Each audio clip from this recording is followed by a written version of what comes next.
मुख्यमंत्री देवेंद्र फडणवीसांकडून 100 दिवसांच्या नियोजन आराखड्यासंदर्भात बैठक. आगामी 100 दिवसांचा रोडमॅप बनवण्याच्या अधिकाऱ्यांना सूचना. नव्या वर्षाच्या पार्श्वभूमीवर मुख्यमंत्री देवेंद्र फडणवीसांनी घेतला राज्यातल्या सुरक्षेचा आढावा. पोलीस महासंचालक, मुंबईचे पोलीस आयुक्त आणि विशेष पोलीस आयुक्तांशी फडणवीसांची चर्चा.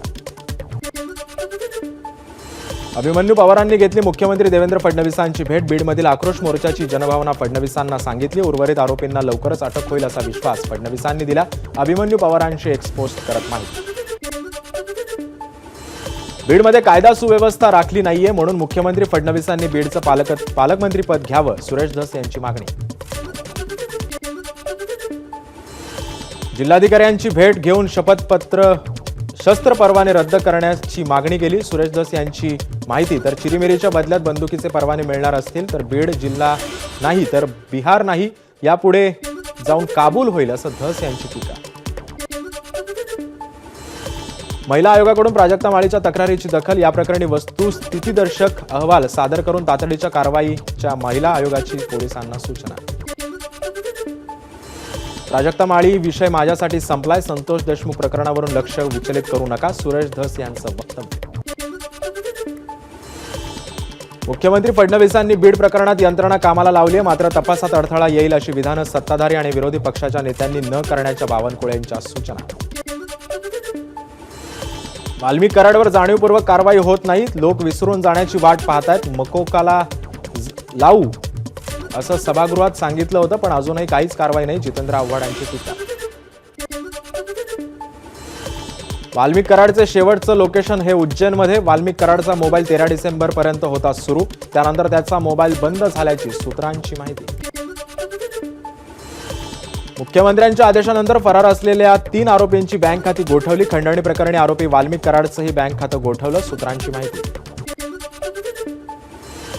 अंजली दमानियांनी घेतली बीड जिल्हाधिकाऱ्यांची भेट. आम्ही मागवलेल्या माहितीनंतर धक्कादायक गौप्यस्फोट होतील, दमानिया यांचा दावा. अंजली दमानिया संतोष देशमुख हत्या प्रकरणी अडथळे निर्माण करून पोलिसांची दिशाभूल करतायत. अंजली दमानियांना या प्रकरणापासून दूर ठेवावं, सूरज चव्हाण यांची मागणी. बीडचे सरपंच संतोष देशमुख अपहरण आणि हत्या प्रकरणी उच्च न्यायालयात क्रिमिनल रिट याचिका. पुढील तपासाबाबत न्यायालयानं योग्य तो आदेश देत तपासाला डायरेक्शन देण्याबाबत केली याचिका. रामदास आठवलेंनी संतोष देशमुख यांच्या कुटुंबियांची सांत्वनपर भेट घेतली. मस्साजोग येथील जात आठवलेंकडून देशमुख कुटुंबियांचं केलं सांत्वन. केंद्रीय मंत्री रामदास आठवलेंनी घेतली आंबेडकरी चळवळीतील नेते विजय वाकोडेंच्या कुटुंबियांची भेट. तसेच सोमनाथ सूर्यवंशींच्याही कुटुंबाची घेतली सांत्वनपर भेट. केरळ म्हणजे पाकिस्तान म्हणूनच प्रियंका गांधी तिथून निवडून येतात, मंत्री नितेश राणेंचं वादग्रस्त वक्तव्य. अफजल खानाच्या वधाचे फोटो लावू नका असं सांगण्यात आल्याचा नितेश राणेंचा दावा. मात्र अफजल खानाच्या वधाचे फोटो इथे नाही तर काय पाकिस्तानात जाऊन लावायचे का, नितेश राणेंचा सवाल. नितेश राणेंना मंत्रिपदावर राहण्याचा अधिकार नाही, नितेश राणेंवर गुन्हा दाखल झाला पाहिजे, अबू आझमींची मागणी. शैक्षणिक प्रगतीमध्ये केरळ प्रथम क्रमांकावर आहे. देशाला परदेशी चलन देणारे केरळ राज्य आहे, त्यामुळे अशा राज्यात दहशतवादी म्हणणं चुकीचं. नितेश राणेंच्या वक्तव्यावर आव्हाडांची जोरदार प्रतिक्रिया. केरळसारख्या एका प्रगत राज्याला मिनी पाकिस्तान बोलणं हे कितपत योग्य, विजय वडेट्टीवारांचा सवाल. तर समाजात तेढ निर्माण करणाऱ्या नेत्यांनाच मंत्री बनवू या पात्रतेवर महायुतीचे राज्यात मंत्रिमंडळ, वडेट्टीवारांची टीका. भाजप संघटन पर्वाचे महाराष्ट्र प्रभारी रवींद्र चव्हाणांकडून आढावा घेण्यास सुरुवात. विधानसभेनंतर स्थानिक स्वराज्य संस्थांच्या निवडणुकीसाठी भाजप सज्ज. तर सदस्य नोंदणीच्या माध्यमातून 1.5 कोटी लोकांना पक्षासोबत जोडण्याचं भाजपचं उद्दिष्ट. अजित पवारांच्या राष्ट्रवादीचे आमदार चेतन तुपेंनी घेतली शरद पवारांची भेट. रयत शिक्षण संस्थेच्या कामासंदर्भात पवारांची भेट घेतल्याची चेतन तुपेंची माहिती. मुंबई महापालिकेतील प्रशासकाच्या कारभाराला 7 मार्चला 3 वर्ष पूर्ण होत आहेत, तेव्हा 7 मार्च पूर्वी मुंबईसह राज्यातील सर्व महापालिकांच्या निवडणुका घ्या. सपाचे आमदार रईस शेख यांची शिंदे फडणवीसांकडे पत्राद्वारे मागणी. मुंबई महापालिकेची निवडणूक समाजवादी पक्ष स्वबळावर लढणार. सपाचे महाराष्ट्र प्रदेशाध्यक्ष अबू आझमींची घोषणा. तर मवियानं धर्मनिरपेक्ष तत्वांना तिलांजली दिल्याची ही टीका. आगामी पालिका, जिल्हा परिषद, पंचायत समिती निवडणुकांसाठी राष्ट्रवादी काँग्रेस पक्षाकडून तयारी सुरू. पुढील महिन्यात 18 आणि 19 जानेवारीला पक्षाचं अजित पवारांच्या उपस्थितीत राज्यव्यापी शिबिराचं आयोजन. वरळीतील गोपचार सोसायटीकडून हिट अँड रनच्या घटनांमुळे होणारे अपघात यावर नवीन कायदा आणण्याची मागणी. बॅडमॅन प्रतिकृती असून 31 डिसेंबरच्या रात्री प्रतिकृतीचं दहन करण्यात येणार. मस्साजोगाचे सरपंच संतोष देशमुखांची हत्या करणाऱ्या आरोपींना तात्काळ शिक्षा करा या मागणीसाठी सिंदखेड राजा इथं मराठा समाजा बांधवांकडून आयोजन. सरसकट कर्जमाफीसह इतर मागण्यांसाठी अमरावतीमध्ये शेतकऱ्यांचं आंदोलन. चांदूर बाजार तहसील कार्यालयावर धडक देत तहसीलदारांमार्फत मुख्यमंत्री फडणवीसांना दिलं निवेदन. म्हाडातील सर्व कर्मचाऱ्यांचं लेखणी बंद आंदोलन. काही दिवसांपूर्वी म्हाडाचे उपाध्यक्ष संजीव जयस्वाल आणि निवृत्त पोलीस उपनिरीक्षक यांच्यामध्ये झाला होता वाद. नववर्षाच्या स्वागतावेळी मुंबईत चोख पोलीस बंदोबस्त असणार. पोलीस आयुक्त उपायुक्तांसह पोलीस अधिकारी आणि 12,000 अंमलदार तैनात असणार. शहरातील मुख्य चौकांमध्ये नाकाबंदी ठेवली जाणार. योगेश कदमांची माहिती. ड्रग्ज पार्ट्यांवरील कारवाई होणार. विकणारा आणि विकत घेणारा दोघांवरही कारवाई केली जाणार. योगेश कदम यांची माहिती. तर नव्या वर्षात ड्रग्ज तस्करांवरही कठोर कारवाई करणार असल्याचा कदमांचा इशारा. पुण्यातील मुंडवा परिसरातील हाय स्पिरिट पबमध्ये नववर्षानिमित्त पार्टीचं आयोजन. पार्टीसाठी येणाऱ्यांना कंडोम आणि ORSचं पाकिट दिलं जाणार. तरुणांमध्ये जनजागृती व्हावी अशा उद्देशानं पबचा दावा.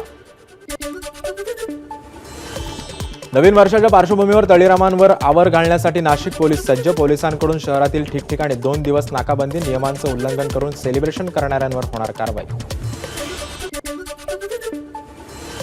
नववर्षाच्या स्वागतासाठी मुंबईतील समुद्र किनाऱ्यांवर बेस्ट उपक्रमाच्या अतिरिक्त बसेस. मुंबईतील समुद्र किनाऱ्यांजवळील विविध बस मार्गांवर रात्री एकूण 25 जादा बस गाड्या सोडण्यात येणार. नाशकातील सप्तशृंगी देवीचं मंदिर 2 जानेवारीपर्यंत 24 तास खुलं राहणार. नववर्षानिमित्त होणारी भाविकांची गर्दी लक्षात घेता मंदिर प्रशासनाचा निर्णय. सोमवती अमावस्येनिमित्त शनी शिंगणापूरमध्ये सकाळपासूनच भाविकांची गर्दी. देशाच्या कानाकोपऱ्यातून भाविक शनी शिंगणापूरमध्ये दाखल. सोमवती अमावस्येनिमित्त जेजुरी गडावर खंडेरायाच्या दर्शनासाठी भाविकांची मोठी गर्दी. यात्रेनिमित्त लाखो भाविक जेजुरीमध्ये दर्शनासाठी दाखल. पारंपरिक वाद्याच्या गजरात जेजुरी गडावरून कऱ्हा स्नानासाठी पालखी सोहळ्यासाठी प्रस्थान. संध्याकाळी 5 वाजता देवांना शाही स्नान घालण्यात येणार. धाराशिवमध्ये आमदार कैलास पाटलांनी कुटुंबियांसमवेत साजरी केली वेळा अमावस्या. वनभोजनाचाही घेतला आनंद. जालन्यामध्ये क्रिकेट खेळताना एका 32 वर्षीय तरुणाचा हृदयविकाराच्या झटक्यानं मृत्यू. विजय पटेल असं मृत व्यक्तीचं नाव. जालन्यामध्ये व्यापाऱ्याची 12.5 लाखांची बॅग लंपास करणाऱ्या आरोपीला सीसीटीव्हीच्या आधारे अटक. 5 लाखांची रोकड आणि 1 लाख रुपयांचे सोन्याचे दागिने देखील केले जप्त. मुंबई अहमदाबाद राष्ट्रीय महामार्गावर ट्रक आणि टँकरचा भीषण अपघात. मुंबईकडे जाणारी वाहतूक मात्र धीम्या गतीनं. पुण्यामध्ये नववर्षाच्या पूर्वसंध्येला राज्य उत्पादन शुल्काची मोठी कारवाई. विविध ठिकाणी नाकाबंदी करत 1,20,00,000 लाखांची बनावट दारू जप्त. 9 आरोपींना अटक. बर्फवृष्टीमुळे हिमाचल राज्यातील 300हून अधिक रस्ते बंद. रस्त्यांवरून बर्फ हटवण्याचं काम सध्या युद्धपातळीवर सुरू. श्रीनगरमध्ये बर्फवृष्टीमुळे अडचणी वाढल्या. मुघल रोड वाहतुकीसाठी बंद. हिमाचलच्या कुलूमध्ये बर्फवृष्टीमध्ये अत्यावश्यक सुविधा पुरवण्याचं प्रशासनासमोर मोठं आव्हान. पर्यटकांना रेस्क्यू करण्यासह वीज, पाणी या सुविधा पुरवण्यात येणार. इस्रोकडून आज स्पेडेक्स मिशनचं लॉन्चिंग. अवकाशात अंतराळ यान जोडणं आणि विलग करण्याच्या क्षमतेमध्ये भारत होणार स्वावलंबी. अंतराळ स्वतःचं स्थानक बनवणं दृष्टीपथात. तर आज रात्री 9:58 श्रीहरिकोटावरून प्रक्षेपण होणार. एबीपी माझा, उघडा डोळे बघा नीट.